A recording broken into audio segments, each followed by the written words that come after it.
Alright boys, let's talk about 5 weird and funny implications of Dead by Daylight lore. When you have what is essentially a multiverse of characters, you're going to get some weird stuff going on. These will specifically be about lore tidbits that come from cosmetics in Dead by Daylight. Are cosmetic descriptions canon? I'd like to think so. It's more fun that way. So if this is something you're interested in, please stick around, and as you watch, consider if you want to leave a like and subscribe.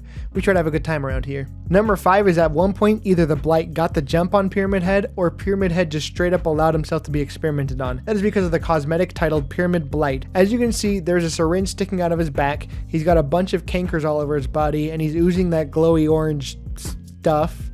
He's also got a giant syringe coming out of his knife, which begs the questions why and how. Seeing how Pyramid Head is canonically the most powerful of all the killers, it's interesting to theorize how the Blight managed to stick that thing in his back.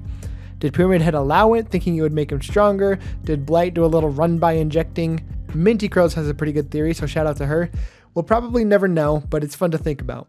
Number 4 is also Blight related. It's one of his skins called the Ferryman. An interesting thing about this skin is that canonically, when it's used, the player is no longer playing as Talbot Grimes the Blight. Instead, they are playing as a different character named Charon. According to Greek mythology, when someone dies, they are led to the banks of the river Styx by Hermes and are then handed off to Charon the Ferryman.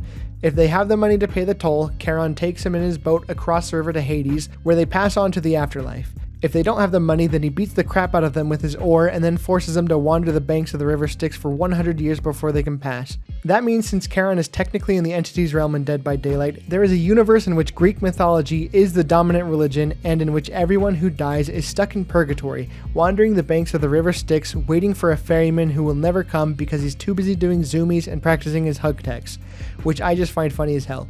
Number 3 is also related to Greek mythology. This time it's related to an Oni skin that transforms Kazan Yamaoka to the great and powerful Minotaur. The Minotaur was the offspring of Pasiphae, the wife of Minos, and a bull that Minos was supposed to sacrifice to Poseidon but didn't. We don't need to go into the specifics here, please don't ask for it, that will get me demonetized. No. This Minotaur was used by King Minos as a method of terrorizing the Athenians, as they had to feed 14 of their youth to him every 9 years or every 1 year, depending on who you ask. If the entity had plucked the Minotaur from the island of Crete, it would have saved dozens, if not hundreds of lives. But apparently that would have been too kind for the entity to do, because instead it created this Minotaur out of thin air, basing it on the fears and memories of the survivors. This implies that at least one of the survivors has a genuine fear of the Minotaur, and it makes you wonder who it was. My money's on Dwight. Number 2 is my personal favorite on this list, and that is that in July of 2022, Dead by Daylight secretly added their new smallest killer to the game. That's right, this killer is smaller than the Hag, smaller than the Claudette who uses self-care in the corner, and even smaller than Victor. That killer, once again, is another skin for the Oni. Specifically, that of the Armored Titan from Attack on Titan. This requires a bit of explaining, and I will avoid as many Attack on Titan spoilers as possible here. In Attack on Titan, there are 9 special titans that operate like mecha suits but made of meat. They are controlled by titan shifters who rest in the nape of the neck while they manifest the titan. The Armor Titan is one of these 9. That means that when you choose this skin as the Oni, you aren't technically controlling the Armor Titan, you're pretty much controlling the guy who is controlling the titan from the nape of its neck. The Armor Titan stands at a powerful 15 meters tall, or about 50 feet. The Titan Shifter who controls the Armor Titan stands at about 6 feet tall, or 185 centimeters.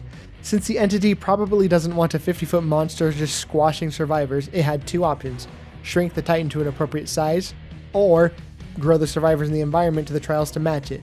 Since the Oni stands at about 7 feet tall, that means that once you shrink the Titan and the Titan Shifter to match it, there's a possibility of a 10-inch teeny-weeny lad in the back of this guy's neck controlling it, and I will not accept anything other than that. But I will address counterpoints because I am a civil and master debater. One thing that I've seen is that the Titan Shifter is probably kept the same size, and so there's a 6-foot man in this 7-foot Titan. Which could be true, but then it wouldn't be nestled in the nape of its neck as most other special Titan Shifters do. Another thing I've seen when shopping this teeny lad theory around is that it's possible the entity just took the Titan form and ditched the whole Titan Shifter, and so there's no one controlling it. This is also a very probable answer, but it's also the least fun. The third thing I keep seeing is that the cosmetic is simply the Oni wearing cosplay.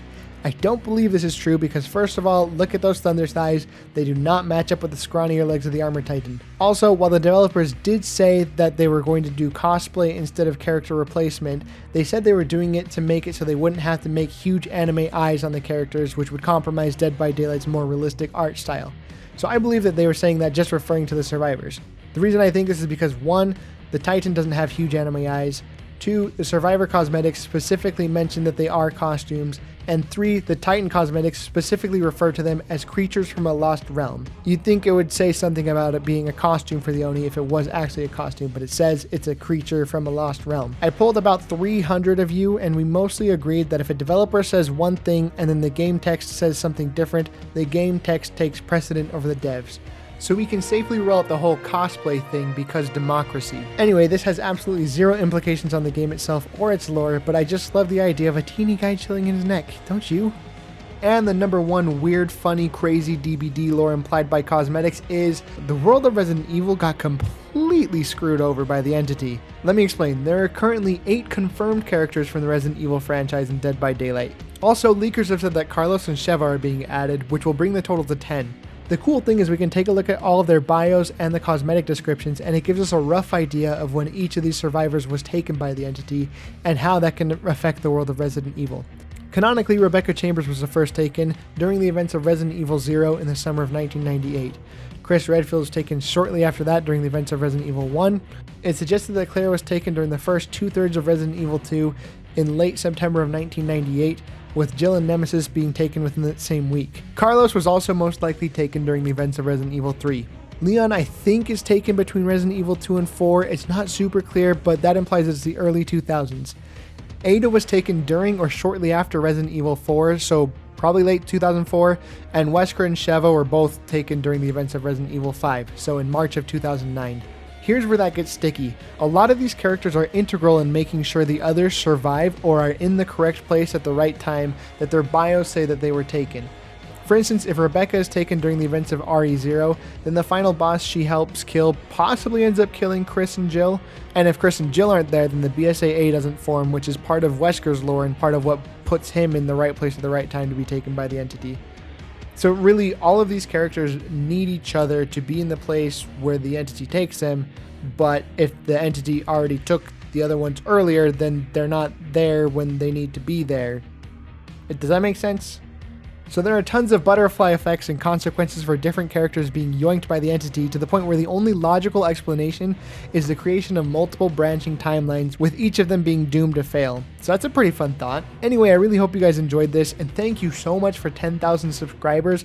Whoo-wee, that's a number I never thought I would hit. I was at 4,000 like a month ago, and I'd been at 4,000 for the past 5 years, 7 years. So yeah, thank you so much. I really hope you guys are taking care of yourselves. I hope you have a nice day, and I will catch you on the next one.